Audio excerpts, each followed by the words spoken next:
أعوذ بالله من الشيطان الرجيم.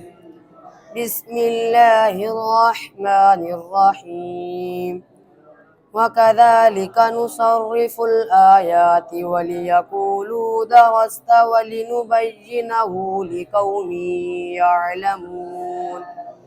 اتبع ما أوحي إليك من ربك لا إله إلا هو وأعرض عن المشركين ولو شاء الله ما أشركوا وما جعلناك عليهم حفيظا وما أنت عليهم بوكيل.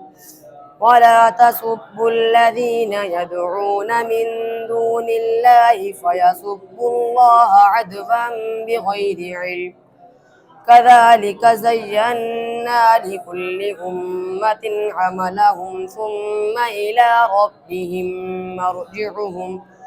مرجعهم فينبئهم بما كانوا يعملون.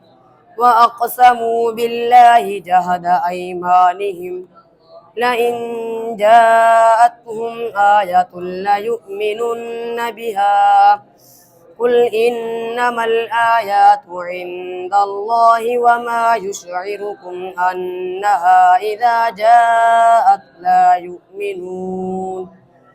ونقلب أفئدتهم وأبصارهم كما لم يؤمنوا به أول مرة ونذرهم